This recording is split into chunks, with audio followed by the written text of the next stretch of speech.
ఈ కూరగాయలు కోసేటప్పుడు కొంచెం ఎట్లాంటి పురుగులు ఎక్కడన్నా తగులుతాయేమో అని చాలా జాగ్రత్తగా చూసి చూసి కోసుకుంటాను. ఎందుకంటే వాటికి చాలా భయంకరమైన ముళ్ళు ఉంటది. దాని గురించి నాకు అది ఎక్కడ తగులుతుందో అని భయం.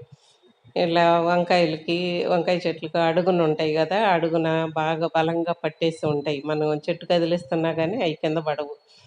ఈ కాయలు కోసుకునేటప్పుడు జాగ్రత్తగా చూసి అడుగు భాగంలో ఆకేమన్నా ఉంటదేమో అని అక్కడక్కడ గమనించుకుంటా ఉంటాను.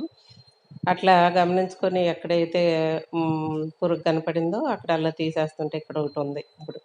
ఇంకెక్కడన్నా ఉన్నాయేమో అని అడుగు భాగాలలో చూసుకుంటే మనకు తెలిసిపోతుంది. కాయలు కోసేటప్పుడు కూడా చేతులు జాగ్రత్తగా పెడతా. ఎందుకంటే ఇట్లాంటి పురుగులు మనకి కొంచెం అలర్జీని ఇస్తాయో ఏమవుతుందో తెలీదు. అందుకని ఆకుని మామూలుగా కొంచెం ఎడంగా ఉంటే చేత్తో గిల్లేస్తా కానీ, ఇది కొంచెం భయంకరంగా చాలా పెద్దగా ఉంది. అందుకని కత్తెరతో కత్తిరించాను. అయినా సరే ఆకు నుండి విడిపడలేదు. అంటే నిన్న మొన్నట్లో ఎప్పుడు పెరిగిందో ఇది. నేను చాలా వరకు ఆకులనన్నీ కట్ చేసేసాను గానీ, ఎక్కడన్నా ఒకటి మిగిలిపోతుందేమో అని మళ్ళీ కూడా గమనించుకుంటా ఉంటా. దీనికి ముళ్ళు అంటే హ్మ్. దీంతో మరి ఏం చేస్తాం? అంత బలమైన ముల్లు లాంటి భాగం ఉంది. మనం చాలా జాగ్రత్తగా ఉండాలి ఇలాంటి ఆటిలతో. గొంగళి పురుగయితే దొరదే వస్తది. మరి ఈ పురుగయితే ఏం చేస్తదో మనల్ని తెలీదు.